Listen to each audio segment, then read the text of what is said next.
At Radiolab, we love nothing more than nerding out about science, neuroscience, chemistry. But we do also like to get into other kinds of stories. Stories about policing or Politics, country music, hockey, sex, of bugs. Regardless of whether we're looking at science or not science, we bring a rigorous curiosity to get you the answers. And hopefully make you see the world anew. Radiolab, adventures on the edge of what we think we know. Wherever you get your podcasts. Hello, I'm Alison Larkin, writer, comedian, narrator, and host of the Jane Austen podcast. Join me as we embark on a journey through Austen's timeless stories, starting with Pride and Prejudice. The Jane Austen podcast with Alison Larkin is available wherever you listen to podcasts. Let's hang out. Let's hang out. And let's talk about what legends are found. Let's hang out. And let's listen to two lesbians shout. Let's hang out. Let's hang out. Hey everyone, welcome back to Let's Hang Out, the podcast that's wicked queer. Although, as the West Coast lesbian now, I feel like I should be saying it's hella queer, but no, I'm staying true to my roots. You're an East Coast lesbian at heart. Yeah, Let's but you be can't real. say wicked out here. It doesn't work. So I know. I'll say I gotta it pull while out my can. Boston accent, dude. It's wicked Do queer. it. From the West Coast. I can do it because I'm from Boston. Okay. Yes, you should. You've got like the authentic. I'd be faking it anyways. Yeah. From the West Coast, I'm Lee Holmes Foster. And from the East Coast, I'm Ellie Brigida. To those of you who've been with us through this whole journey, thank you as always for listening. And if you're a new listener, welcome. We're excited to have you here. Here's what's happening this week. This week in the Lesdom. This week in the Lesdom is somewhere that we can touch base every week about things going on in our lives, going on with the podcast, or just going on in the greater Les universe. So let's start with some of our upcoming events and trivia nights, because we've got a bunch of fun stuff planned. We have, starting with our famous couples party, that's going to be on February 21st, right after Valentine's Day, at Bella Luna in Boston. And we also have a Winona Earp trivia night coming up in Boston on February 22nd. We have a lot of people signing up. We have people signing up as single players who are looking for teams. So even if you're by yourself, come hang out, meet some new Earpers. We would love to help connect you. It's also only on season 1, so even if you're new to the show, you still have time. You could binge that whole first season and be ready to go for trivia. Oh, yeah. We're also hiring trivia hosts in other cities, so email us at leshangoutpod@gmail.com if you're interested in hosting one. We also are super pumped about the live shows that we have coming up this year. Our first one is going to be on Thursday, March 12th. LA, we are coming to you. I am so excited. Are so excited. I've been dancing this whole time, just so you all know. She has been, I can confirm. We are going to be at the Virgil at 7 p.m. March 12th. Buy your tickets early. They are $15 at presale. They will be $20 at the door. And we are super excited to announce our first guest that we are going to have. We'll be dropping names as we go, just to get you all a little bit more excited. But we are thrilled to announce this week that Ashley Perez is going to be joining us. You don't want to miss it. We're excited. You're excited. We're going to see you all there. I am so excited. And if you want an easy way to get your tickets, you can go to bit.ly/LesLA. And that's easy where your tickets will be to come to the best night of your LA lesbian lives.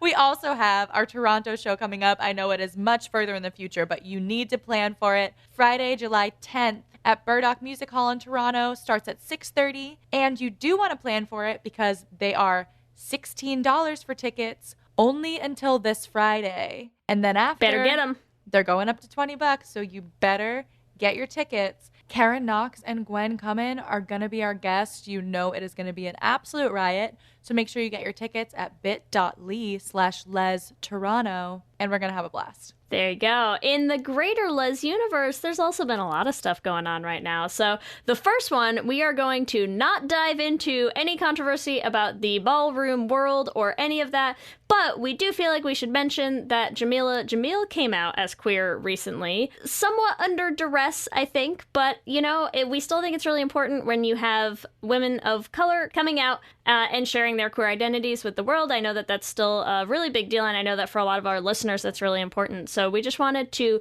call that out and say, welcome, Jamila. We're happy to have you. Oh, we're so happy to have you. And you know who else we've been happy to have for a very long time, but she made us even more happy this week? Kate McKinnon. With always makes us happy. A lesbian Frozen sketch. And I like to say, Kate, are you listening to the show? She's like, oh, I got this sketch idea from this podcast that I listen to every day on my commute to the city. We'll take just a shout out. We don't even need royalties or anything. Yeah, it's fine. Yeah. But she did a sketch where, Elsa was super gay, and we're all for it because Elsa is gay. Super gay. Yeah. And that's what's happening this week. Back to you, Ellie and Lee. Thanks, Ellie and Lee. We are so excited to be bringing you episode 10 of season 3, Wicked Queer, with Beza Borchak and Kimya Montero from the Wicked Queer Film Festival in Boston. Thank you so much for joining us, Beza and Kimya. Oh, no problem. For having us. Thank you so much for having us. I'm going to give you all of our listeners a quick overview of who Beza and Kimya are. Beza joined Wicked Queer 2 years ago as a communications manager and festival programmer. She curated her first shorts program, the Queer Muslim Shorts, which saw big attention from the festival audience. And Kimya's diving into their 5th consecutive year as a member of Wicked Queer. They also just took on the position of associate director for the Melanin Pride Film Festival, which is held in October annually. Quite the resume for these two. So we are so excited to have you here. Thank you so much. So can you both, you can decide who or one at a time, tell us a little bit more about Wicked Queer. Wicked Queer is a all volunteer run film festival, which is going to be celebrating its 36th year in 2020. So it's one of the oldest queer film festival in the country and in East Coast. And it has a very lovely, diverse programming team that includes Kimya. I know you can't see Kimya in our audience, but they're doing a beautiful dance for diversity. Yes. Dance for diversity, everyone. Yay.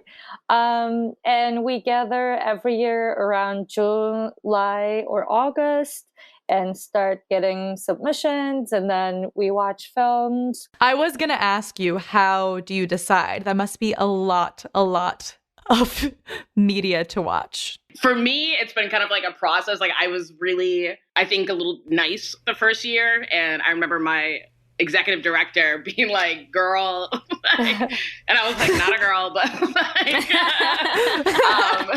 he's like, you need to like really tighten the rope. So he was like, I give it about 10 seconds each. I was like, 10 seconds? Like, I feel like I was like, almost like crushing people's dreams, like even though like it didn't turn out that great, like they probably spent like years on these films. I felt like really heartbreaking. You start to get a little bit more cutthroat in your selections. What you're both saying is you do all the hard work so that you bring us the best things at the film festival. Yeah, we and all the others in the team, because it takes months for us to go through all the submissions.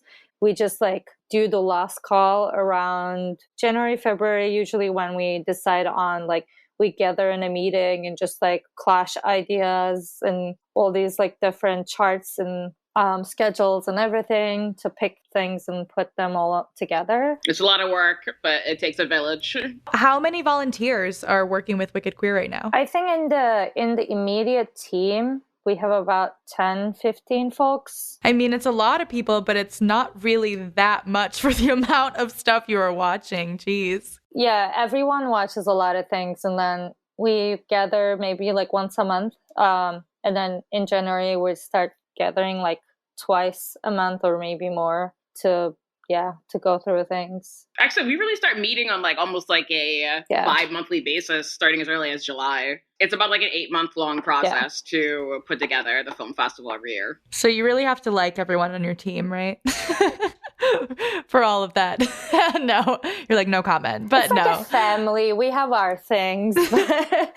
I mean, for a volunteer position, that's a lot of work. Because I've attended Wicked Queer events. I obviously am a curator of queer media as well. Love to watch a good queer film. And it's very, very well put together. As a consumer of what you do, I want to say thank you as volunteers, because I know that is a shit ton of work to put together the stuff that is very important for our community, just as a thank you. I'm curious on that note, can you tell us a little bit, both of you, about how you got involved? How did you find Wicked Queer? How did you start volunteering or get to where you are now with the organization? I'll start off. So actually our previous executive director, James Nadeau, it was his, so I was like a full-time bartender at this time, and his ex-partner, like he came in, got his like meniscus pour martini, like clockwork at 6 o'clock every night.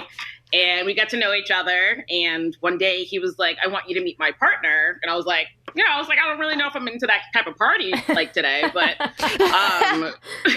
and he was like, no, like you guys should just meet. And honestly, that's how I was brought into the film festival 5 years ago. I didn't know that. Cool. I'm just learning. You don't know anything about me, baby. You must make a really...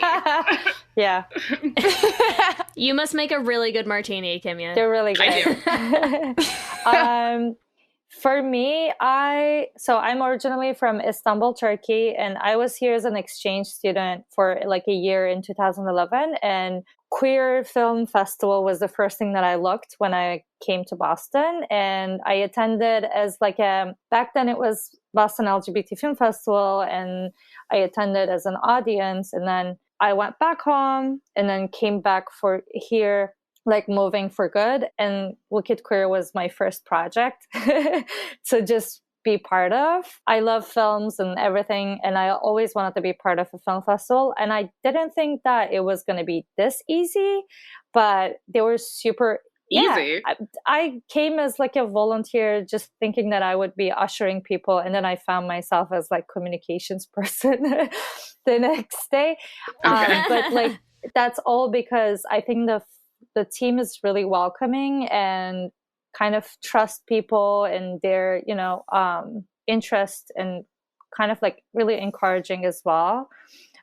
So yeah. I have a question. Kimya, were you a part of Wicked Queer when it changed from Boston LGBT Film Festival? 100%. Were you a part of that conversation? I'm just curious. Yeah, I'm just curious. Like, what was the decision to change it? How did it come about?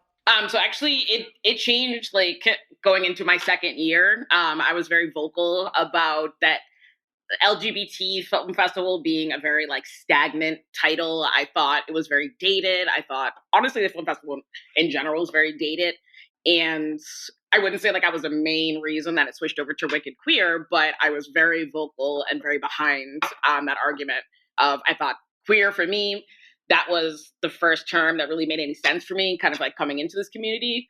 And I thought it was just the most inclusive term that we could use as far as an LGBTQ film festival. Yeah. I mean, I think the name now is definitely feels more umbrella for sure. And very, so yeah, I was Boston. just curious. Yes. I didn't vote for the wicked part, but just the queer part. But as you can tell, like I don't have an accent, even though I was born and raised here. But where are you from? I'm from here. What part? Plymouth, Cape Cod. Okay, nice. Yeah. I'm from Dorchester, born and raised. So good old that. Yes. I'm always about like when people are like, I'm from Boston. And then I'm like, are you really though? So yeah, for the name, although it is really inclusive and I love the name, like both Wicked and Queer part, we have some also like people coming up.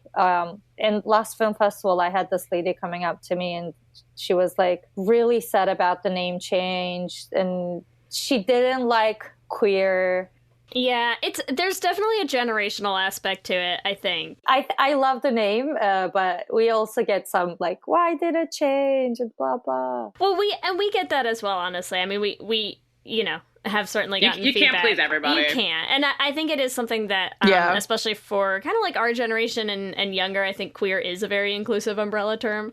But it's certainly something that we know, I feel like generationally, I think a lot of older queer folks don't really appreciate that label as much. And it had a much different connotation back in the day, and I totally understand that and respect that. Yeah, but it's more about reclaiming it. Even like if I post something on Facebook, like on our social media that says queer, even like Facebook's guidelines won't let me like promote it because they think it's derogatory. Oh, you can't. It's like it's a derogatory term. Like still in it's tricky, but I agree. I like it more like in terms of identity. Right. But it's like, but you think about it, it's like 30 years ago when that term was derogatory, there wasn't a film festival. So like, just think about the progress. Right. For me, I'm just like, ugh. Yes. Like, well, while we're saying that, so yes. Beza, I loved you saying that when you came as an exchange student, the first thing you did was look up Queer Film Festival. Why was that, and what is it about queer film festivals that felt so important to you? In Istanbul, I'm a big festival goer. Like, I love films and used to go film festivals, and that's something like an LGBTQ film festival or queer film festival is something that I didn't have back home. And when I came here, I think both because it's a film festival and I was hoping to have some, queer content on the big screen. So that was the first thing. And it really is like finding other people who's like crazy about movies as much as I do is also something that creating that, having that community. I think that's why that was the first thing that I looked. Beza is also like the gayest person in the world and like the best, like the best way though. She makes Elton John look straight. It's crazy. She is the gayest thing. I love it. Beza's going to put that on her website. Like, I make Elton John straight. Yeah, I think that goes on your business cards. Are you the same way, Kimya? Are you do you bleed queer? I mean, look at me. I think recently I really not just talk to talk, but walk to walk, and just feeling a comfort of just not fitting in really anywhere. I really have embraced my queerness, I think, in the past probably 5 or 6 years or so, fully. And just not just wanting to stand out, but really getting behind it politically. I don't know. I mean, I make it pretty clear. Yeah. If they can't, if you don't know now, you know. But it takes a lot of strength and personal growth to really stand behind it as much as a lot of people do. It's been a journey, and I'm just continuing on that. Yeah, totally get that. So let's dig into the specific parts of the film festival that you are both very involved in. So Beza, you curated the Queer Muslim Short Series. What was the process like to bring that up to the team and start pushing that through? I think one of the things that is important for us to be able to curate short films, a program, is if we get the content for it. So last year, when we were going through the submissions, one of the recurring theme was a lot of queer Muslim stories from the Middle East or from US. And as a queer Muslim person myself, I was really excited to see all those stories and different storytelling versions of identity in that struggle. And so I started putting them all on the side as a list, hoping that we would have enough material to choose from together, because if it's only 3 or 5, you can't really curate something, but we had enough to choose from. And when I said to the team, it's we are getting a lot of these kind of submissions and I want to curate something, they were super open to the idea. And I think that was probably how it all gathered. So from how many submissions did you sort of whittle it down? Over 10. Also, one of the things that I was really kind of anxious about, we only had one lesbian story. It was a nice program and we had a lot of great feedback. People were asking, oh, is this going to happen again? People wanted to show it to their friends. That program was a moneymaker for the whole film festival as well. It was one of the most sold out and attended program, which showed that people want diversity. People want to see different voices and see different stories on the big screen. You mentioned that you also were involved with film festivals back in Istanbul. Is there a lot of queer Muslim filmmaking going on there as well? I mean, there's a big queer community in Turkey and especially in Istanbul. And for the past couple of years, there has been a queer film festival as well. But I wouldn't necessarily tell that the Muslim and queer identity is that much pressing in Turkey. But yeah, there are stories, there are different feature films that is happening that goes around those identities or living in a patriarchal society, especially. But these kind of stories, things that I haven't seen as much before, I felt really related to the stories that I showed on the screen, which was really good. That's awesome. Yeah, I was telling you before we recorded, but for everyone listening, I watched some of the videos. Beza sent us some screeners, and there was one in particular called Brothers that I was on the couch, curled up in a ball, bawling my eyes out. It was so beautiful. And it's all about, family, obviously like a Muslim family, Muslim brothers, and the difference between the one heterosexual brother and how he's treated in the family, and then the gay brother and their relationship. And I found that watching the shorts, there was a pretty common thread of family and how those expectations affect queer Muslims, which I think a lot of people can also relate to. But I don't know if you could speak a little bit to just the experience of being a queer Muslim person and the family aspect, how that really ties in. I just realized that I'm not using actually the word lesbian, but I really like favorably use the word lesbian when I identify myself, and like, oh, so queer. Do we.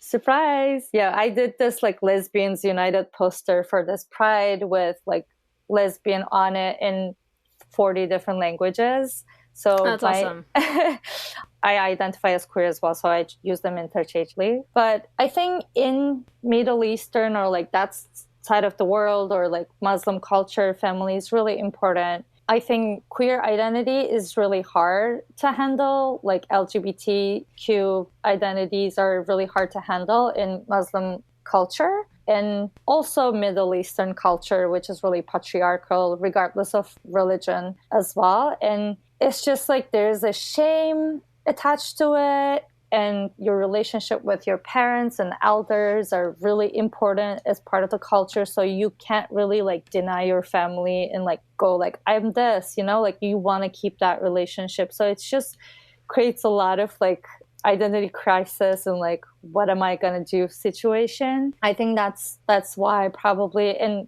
for Brothers, I was also crying very, like I watched that 5 times and I still cry each time, because it just makes me feel, like that little hope in the end, being reunited with the family. I think that's like something that I feel really hopeful for as well. And yeah, probably that's why. It's just family is really important, but your identity is also important, and you have to like in a situation to choose in between them, but you can't really do it. So it's just it was very intense. But yeah, I think I would also watch it many times.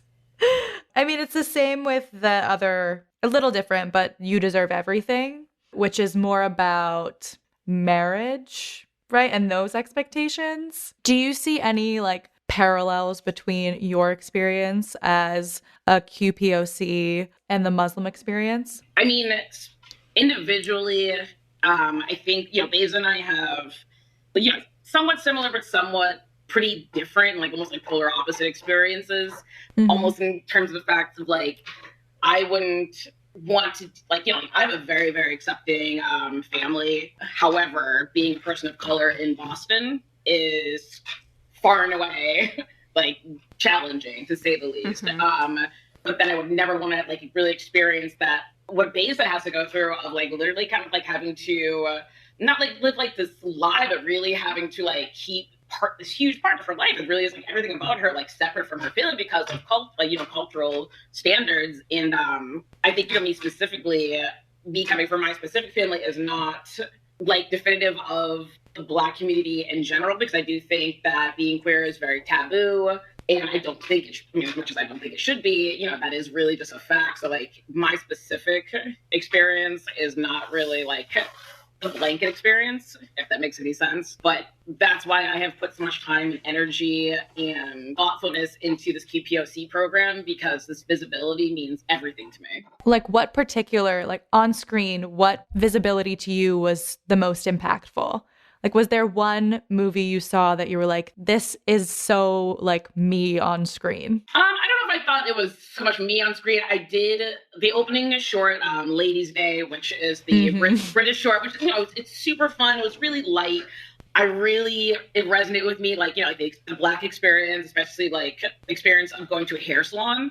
And kind of like that, it really is almost like going to see a therapist, because Black people don't like to go to therapy, but I do. But like, you really do have a relationship with your hairstylist, and it really is a very like intimate relationship that you have. It's not just like you go for a cut, boom, boom, boom. It's a very, it's a long process. You're usually taking something out, whether it's extensions or braids or whatever. And it's a very like intimate experience, and you tend to just. This person's in your head for 6 hours, so like tend to get to know them. So that really resonated with me. The audience favorite from that series was Ponyboy, which I remember the first time I saw that film, and I absolutely fell in love. It's still to this day probably one of the best shorts that I've ever seen, and I was so thrilled to have it in my program. I can't really relate to the story too much, but I just thought it was honestly such a beautiful depiction of, like this non-binary, transgender, like Mexican American. It was just beautiful. Can you give like a quick overview of it for our listeners who haven't seen it? Okay, so Ponyboy, it follows the story of a young, like Mexican American. I think it takes place like down like Texas or something. Yeah, intersects. This character has multi-layers, multifaceted, and it just really follows this beautiful story of everyone in the town, like knows who this person is, but is really like sought after as far as like like the boyfriend of like her Ponyboy's friend. Ponyboy is fucking him. I'm sorry, language. You can. Oh, you're fine. We're good. You're fine. Great. And like is really like this like sought after commodity in this town, where obviously they're very, very probably right-winged, and it just really just follows that like the sadness, the like the ups and downs, the beauty behind like how amazing this person is, but like they're completely taboo. It's such a beautiful, beautiful short. But what I love is it's a queer film festival, obviously, but I also think that there's something that's really awesome about seeing like specific intentionality placed towards like intersectional identities, Basically, you can be a lesbian, and like that's one thing,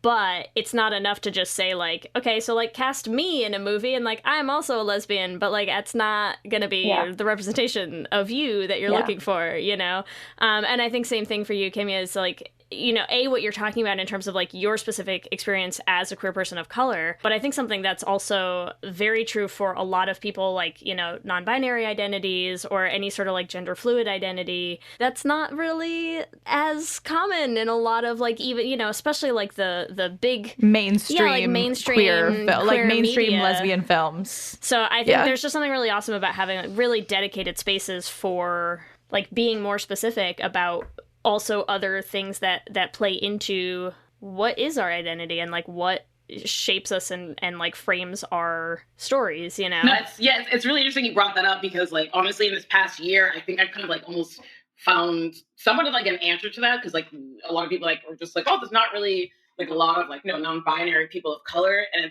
I realized for myself personally, because people of color have less of a safe space in this world to even explore those identities. Like, people think I came out late, but I was like, I had to get comfortable with being a person of color and learn how to navigate this world as a person of color before I could even like touch the surface of my sexual identity or my gender identity. Yeah, that makes a lot of sense.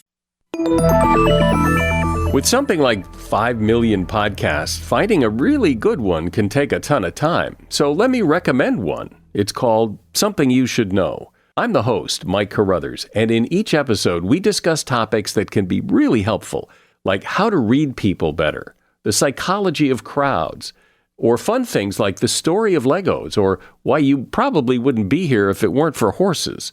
Something You Should Know is the name of it, wherever you get your podcasts. Hey, do you like true crime? Me too. And I know what you're thinking. There's so many true crime pods out there, you've already heard all the stories. Well, what if I were to tell you you're wrong? I'm Leroy Luna, the host of Excuse Me, That's Illegal, the podcast that takes a hardcore look at softcore crime. I've got a back catalog of hundreds of bizarre and hilarious stories just waiting to be heard by you. So come join me. Excuse Me, That's Illegal is available anywhere you get your favorite podcasts, with new episodes dropping on the 10th, 20th, and 30th every month, baby! There's a lot going on right now. Mounting economic inequality, threats to democracy, environmental disaster, the sour stench of chaos in the air. I'm Brooke Gladstone, host of WNYC's On the Media. Want to understand the reasons and the meanings of the narratives that led us here, and maybe how to head them off at the pass? That's On the Media's specialty. Take a listen wherever you get your podcasts.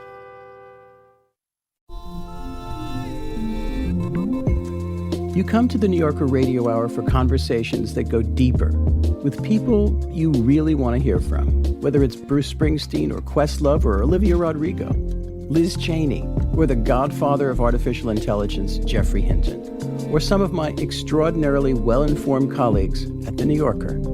So join us every week on the New Yorker Radio Hour, wherever you listen to podcasts. On that note, so, because I think we have to ask, what was the first time for both of you, or has there been a time that you really saw yourself on screen? I mean, especially for two people for whom film and media is so important. What was the first time that you kind of remember watching something and saying, like, hey, hang on a second, that's me? I have. So if you haven't, I'm curious, are you a filmmaker or you just are a film lover? I'm a film, I don't know how this happened to me, but I'm just doing it. Like, okay. So a film, here I am. I love it. If you haven't seen it yet, what would a movie about that represented you? Like, what would that character be like? Oh boy. Yeah, I don't know, I guess I really do have I consider myself to be kind of a unicorn. So maybe it would be a story about an animation film about a unicorn that was wearing a blazer and ripped jeans and maybe a bow tie.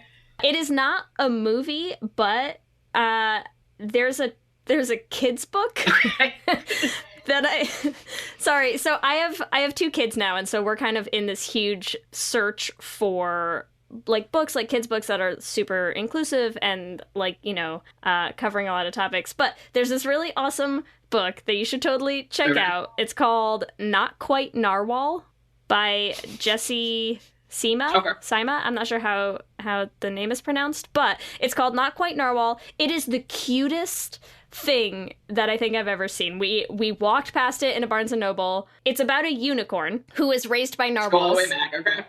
Yes, let's go back. Sorry. You're like, okay, relate. No, this is why it made me think of it, because it's a unicorn who's raised by narwhals, right? But doesn't really ever fit in with the narwhals and is sort of I'm not a great narwhal, and then swims up to the surface and swims over to land and then sees all these unicorns playing, right? Yeah. And is maybe I'm a land narwhal.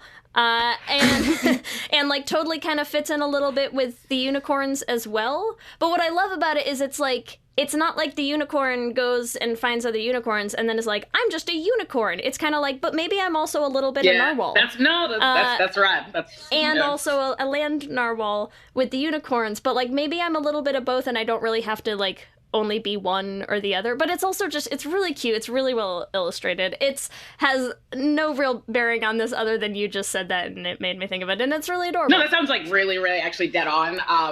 But I think, the original question is a very this existential huge thing to really think about and yeah. I'm not saying it's going to fix your representation issues. Right. I was but it is cute. This year has been a very transformative year for me, and I kind of feel like a toddler as far as figuring out exactly how much self-awareness I really have about everything about my identity. So I feel also we're always changing what that is. So I look cute, whatever. How about you, Beza? When was one of the first times you feel you've really seen yourself represented on screen in some way? For me, films has always been ways to figure out who I am. I fall in love with Julia Roberts in early ages in my life, watching her films. So that was not seeing myself, but realizing about my feelings. Learning about yourself. Yeah. Learning about myself, a big learning experience. Still to this day, I keep my feelings for her as fresh as the first day. It's hard to get past those early crushes, Right? No, never. It's not a crush. It's just love. There you my go. Life. I think films in that way is was tool for me to figure out myself. And then I don't know if a direct representation, but when I came out, I was watching a lot of lesbian films and movies. And I think the L word was like one of the first things that I was like, oh yeah, I'm learning like my culture. It was so bad, but we all watched it. Yeah, it's so bad. bad. But like, isn't it so good as well? Oh God, I've seen it, but we've all seen it 20 million times. I know. Well, because even since then, there literally has been nothing like it. Like, if we had something else to replace it, like, or to even like compare it to, we could be like, here. That's my point. I'm just like, there is like, take that minority a couple steps further. Like, I don't see it. Yeah, but like even for myself, like maybe like not a Muslim identity, but like coming out in like Turkey, in Istanbul, Turkey, and like not having anything, and then like still being able to download those like seasons and being able to watch and like learn a lot of like things, I think, or like seeing that representation on screen was like one of the first things. And then I don't know, there were like a couple of Muslim lesbian films, but not necessarily representing me, but like I Can't Think Straight, I think one of those films. And then in the recent years, I think there are like more representation, like the TV show The Bold Type had a Muslim lesbian character in it. Oh, we are well aware. I kind of like have ups and downs with the character herself, but also I think it's good. And then Signature Move was a good movie. I don't know if you have watched it. It was 2 years ago, opening film for the film festival, Wicked Queer. And that is like one of really exciting moments for me to see a similar identity. I think if I see a Turkish Muslim lesbian person on screen, that will be like the most close as it gets. But at the same time, I find similar enough identities on screen to feel like, oh, this really represents me and my identity. Also, it's different like parts of not yourself. queer cinema, but I don't know if you heard about Rami on Hulu, about this Muslim person of color growing up in the United States and his kind of like relationship with his identity and being a Muslim and person of color in the United States. And there's a funny part in there where he sleeps with another a Muslim woman who's married, and then his father figures out, and then there's this like huge fight because it's totally not okay. But at the end of the conversation, his father says, "At least you are not gay." And that's like, you know, like like you're still not doing any like something that is right and like okay in the religion. It's still not like it's sin or like haram or whatever, but at least you're not gay. Go to sleep. Like that's really, really, really resonates in the culture as well. For the film festival moving forward, like, what do you want to see next film festival? Have you already started watching some shorts? Oh, like, is there? You don't have to tell us exactly, but are there some like things you're excited about? Just to, like, reiterate, we open up submissions in July the year before, so that's when we start like prepping. As far as the shorts programs, it's like, you know, we like to have like a couple like set in stone, like women's, men's, international. But the rest of them, it really does depend on what kind of submissions we get. Like, if I don't see enough, like, POC, like, good submissions coming in, I'm not going to make a program. I'm not going to stand behind that. We happen to get a ton of queer, you know, these amazing queer Muslim shorts in last year, so we were able to make that program that was wildly successful. It sold out.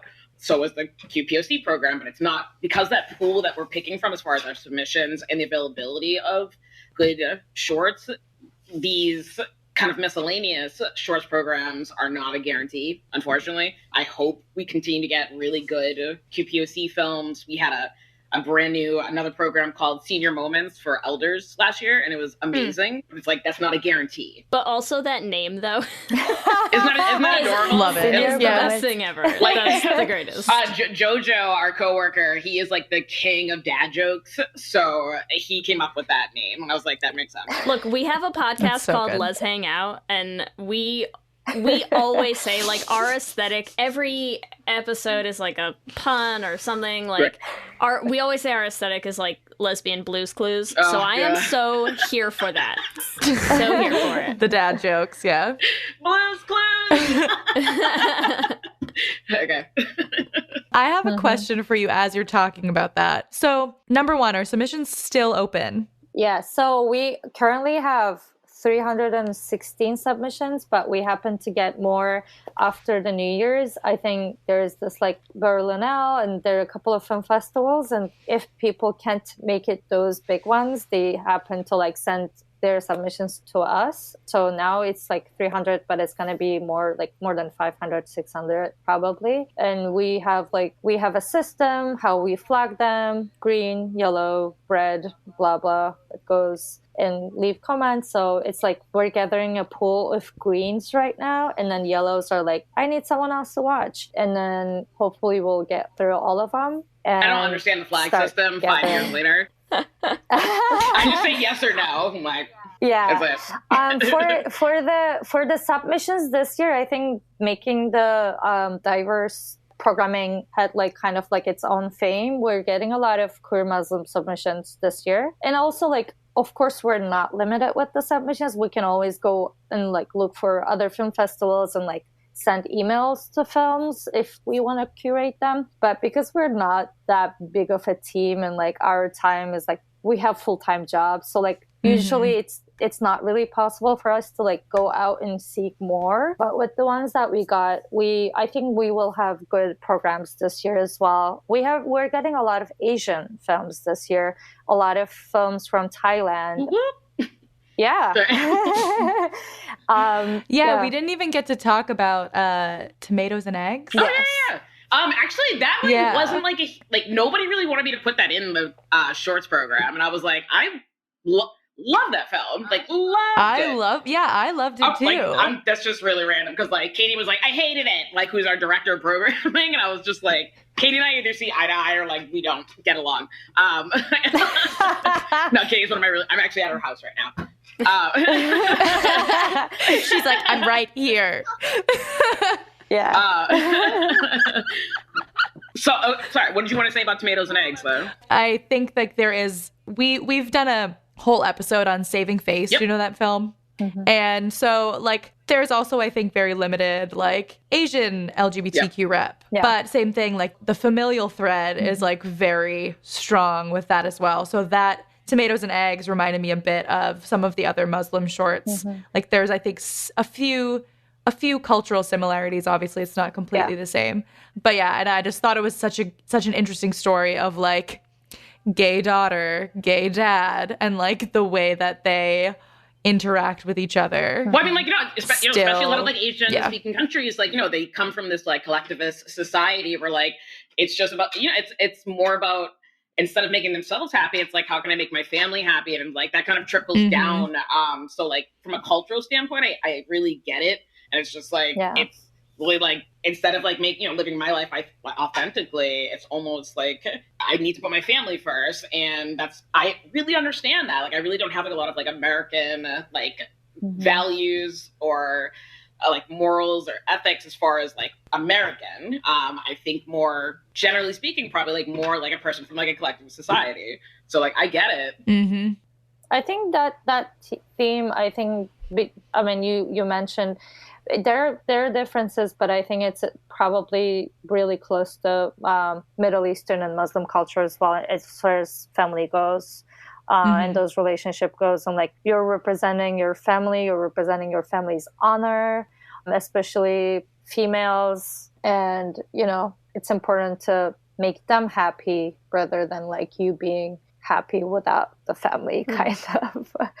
Yeah. And I just remembered one of the submissions that we're getting a lot of lesbian documentaries this year from all sorts of different parts of the country about like history of different groups, lesbian groups that like gather together in very like Republican or like kind of red states, and how they had this like one night that they would gather together, and that created this whole community there.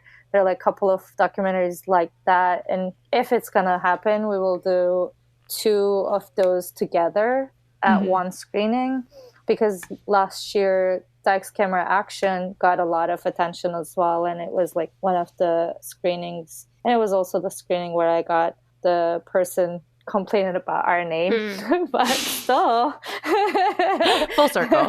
Full circle. I have one other question too. You're talking about like the flag system, and you're like, oh, some stuff doesn't go through. If we have any filmmakers, which I know we have some people who listen who are, making lesbian web series or like trying to make low budget content maybe, but how does content set itself apart as a filmmaker? For me, honestly, like I don't care about the quality if the content is there. The story, yeah. I've put like next to each other HD quality films like that are seamless, like next to like really grainy, like I probably was shot like an iPhone. I don't know, like, or it looks like security footage from 7-Eleven, but it's like whatever, like, but like it was an amazing. But there were lesbians in that 7-Eleven, and that's the main there were thing. lesbians like doing something and saying a story worth telling. That's fine, perfectly fine with me.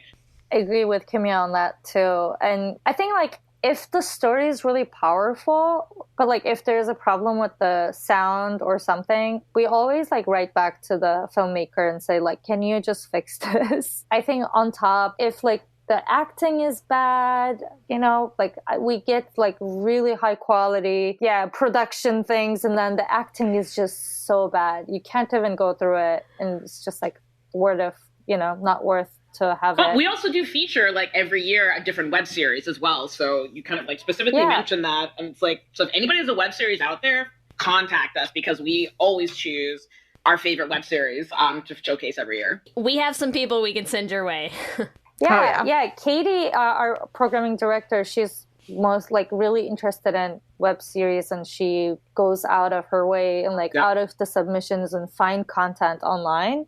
And we also always like we had some queer Muslim or like other people writing, and then we give them a code to submit their films without having to pay, like it's $5, but still like having to pay that fee and just submit, because it really is like what is important for the film festival and for us is just catching those really important, really well told stories. And it just doesn't matter who did it and how they did it, kind of. Queer life in a nutshell. Well, we can't wait to see what you pick for this year. I think it's time for a Q&A. Is it that time? All right, let's do this. Q and gay. So I will start us off with question 1. Might be a little bit of a gimme, but have you ever been to an LGBTQ film festival? Yes or no?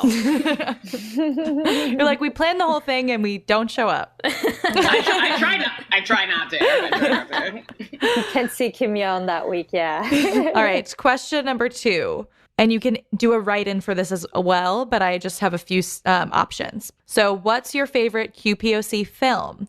A, Moonlight, B, Rafiki, C, Bessie, or D, Naz and Malik? Rafiki. Moonlight. Ooh. Nice. Did you see Rafiki when it was in Boston? We got it as a submission, and because it was so popular, we didn't show that. Like until it was our film festival, it was like old. That makes sense. I watched it in the submissions like screener, and I was really excited about it. Yeah, it was awesome. I saw it when they had the director. In town. I missed that one. It was really cool. No. Okay, question 3. Now, for our counterpoint question, what's your favorite queer Muslim film? And again, write-ins are welcome. A, Out of Iraq, B, Signature Move, or C, Priya? Signature Move. Signature Move, yeah. Really easy. I know, right? That was very fast. I don't think I like Out of Iraq. It's a documentary, right? Yeah. Last year they submitted that, and I didn't like it. Didn't program it. We won't tell them. It's okay. That's okay. I think I was high when I watched it. I was really paranoid, so. So I don't recommend. Debatable. Yeah. Question number 4. Have you ever been an undercover queer? Ladies' Day. Oh, yes. Ladies' Day, when she's undercover queer in the hair salon. There's a lot of undercover queers in all these shorts. Probably. Yes. A big yes from my side. Hey, roomie. What's up? Yeah, I had many girlfriends coming to my parents' house, and they were all my friends. Yep. There you go. Yes, just gals being pals. We know how that goes. Question 5. So this is in relation to the short Candace, about 2 childhood friends going to college, one of them in love with the other one. So were you ever in love with a childhood best friend? Oh, absolutely. Of course, for years. Like, were you or still are? I feel like it sounds like we could do a whole separate podcast episode just on those stories, right? Yeah. No, I had my mom dying the other day because I was like, Mom, that whole time, like in middle school and high school, you were like, no boys sleeping over. And I was like, that whole time I played the hell out of you with like all my girlfriends. She's like, yes, Chris is staying again. I'm like, 1 week straight. Like, oh my God, that's amazing. Yeah. I was like, no dude staying over. I don't want him to stay over either. It's fine. Yeah. Just following the rules, that's all. I had the longest platonic relationship with my straight high school best friend. So, yeah. Very relatable. We've been there. It's fine. Ellie took hers to prom, so don't even worry about it. Yeah. Wow. Twice. That's amazing. As friends. Yeah. And we held hands the whole time as friends. Wait, how old are you guys? I'm 27. And I'm 32. I actually was at prom last year. No. I'm just kidding. I know I do look young, though, so sometimes people are like, wait, what? And I look like I am going to prom next year, so yes. it's fine. Yeah. That's good. With 2 children. Yeah. Teen mom. I'll take the babies to prom. It's teen lesbian mom. Teen lesbian mom. I would watch that show. I'd watch that show. Yeah. I want to know, was it planned? It's like a teen lesbian mom pact? Because, you have to plan it. Yeah, right. There's no accident. That would be very interesting. All right, submitting to next year's Wicked Queer Teen Lesbian Moms. And on that note, remember you can give us your own answers to this episode's Q&A questions on our Twitter at Let's Hang Out Pod. And speaking of Twitter, where can our listeners find you both? Where can they find Wicked Queer Film Festival? Drop all the hot social media handles on us. If you'd rather people not follow you, that's okay too. You can find Kimya. Drop the news. I'll tell them everything. You can find Kimya by coming to film festival. They don't have social media. No social media. Because they can't handle it. Probably so much healthier. They're too good for social media. There you go. They're just nobody said that. Social media, there's no trigger warning, and I have anxiety, and I can't do it. I can't do it anymore. That is 100% valid. Yeah. So people can find Kimya at the Queer People of Color Shorts program. Beza can forward it to me. There you go. Thank you. We'll send a dove out in the skies to search for you with messages. Unlike Kimya, I'm super easy to find. There are not many Bezas in Boston. Beza, Burchak, there's no-brainer everywhere. For Wicked Queer, it's Wicked Queer. So if people Google or search Wicked Queer on Instagram, Twitter, Facebook, we're all on there. If they would like to subscribe to our newsletter, they can go to wickedqueer.org and subscribe for the newsletter. We don't really send too many emails, but around the film festival, we send one a day. So you can email me directly at kimya@wickedqueer.org. I do also want to shamelessly plug my new film festival, Melanin Pride Film Festival, which is going to take place from October 9th to 11th every single year. So next year, at the exact same time, it's going to be focusing on QPOC, specifically non-binary. I partnered it with Shania from Lux Collective in Boston, the Lesbians of Color Symposium. It is amazing, and it's giving visibility to the underrepresented. Come out and see it. Very cool. That's awesome. And Wicked Queer is coming up in just a couple months. Can you give our listeners a little bit of information about when that's happening this year and how they can be involved? Wicked Queer's 36th year this year will happen starting from April 2nd till April 12th. Our opening night is going to be on April 2nd. It's a Thursday, and Film Festival goes 10 days at MFA, Brado Theater, and Paramoth in downtown. We're also always open to like different menus. So we might have a different menu for this year, but for now, those are the 3 menus that we have. We will have events going towards. We have a brunch 2 weeks before the film festival starts to just give a preview of the film festival and things that are coming up in there and to get together with our audience. And then we have kind of like weekend gatherings to talk about films and different things. So yeah. Yes, it's not just a weekend. It is all day, every day. Last year we did 169 films in 12 days.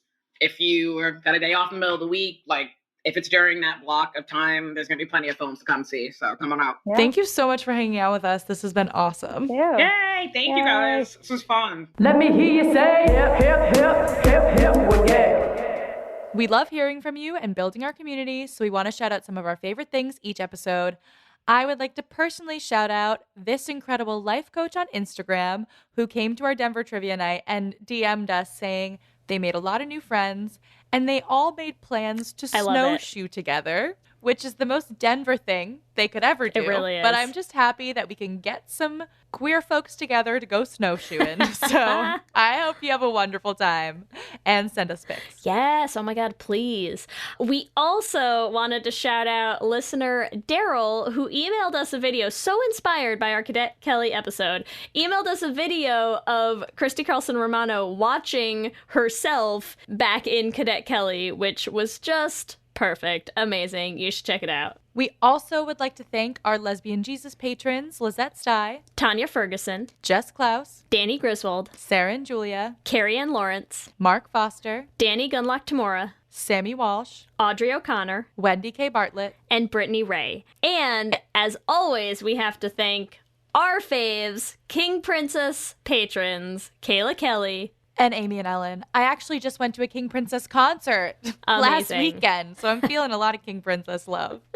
Remember, you can also find us on all the social medias, Instagram, Facebook, and Twitter at Let's Hang Out Pod. You can send us an email at letshangoutpod@gmail.com. Or check out our website at letshangoutpod.com. Whatever app you use to listen to podcasts, make sure that you subscribe, and that way you'll get new episodes as soon as they go up. We're also posting videos on our YouTube channel, so make sure you subscribe at youtube.com/letshangoutpod to catch them. If you want to help support the podcast, there are so many ways that you can do that. You can rate and review us on iTunes. A, we love reading the reviews, and B, it helps new people find the podcast. Or if you want to help support us financially so we can do all of the amazing queer gay things that we do, like travel to LA or Toronto to come see you live. You can do that at bit.ly/lespatreon. You get a bunch of perks like watch parties, drinking game rules, and just hanging out with us online. So we would love to see you there. bit.ly/lespatreon. You can also get some Let's Hang Out swag. We've got so many designs. We try to have new ones coming out, and you can check all of those out. Get them on shirts, get them on hoodies, get them on mugs, get them on all sorts of cool stuff. You can find them at bit.ly/lesshop. And just another reminder that we do have 2 live shows coming up, so make sure you get your tickets to our live shows, one in LA and one in Toronto. We would love to see you all there. If you want to follow us individually, the best place to find me is on Instagram and Twitter at LSH Foster. And the best place to find me is at Ellie Brigida on Instagram and Twitter. With that, I'm Ellie. And I'm Lee. And let's hang out again soon. Let's hang out.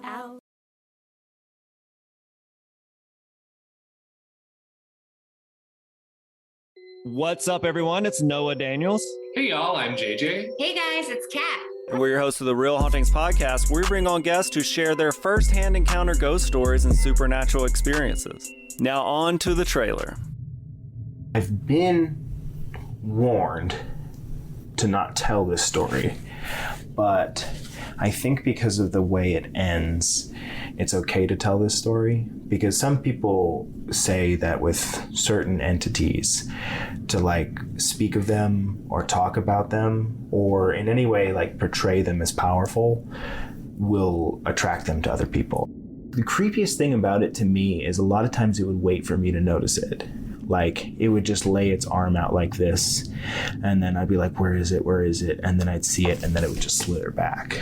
For more information on the Real Hauntings, Real Ghost Stories podcast, make sure you check out real.fm to learn more about our podcast and many other amazing podcasts.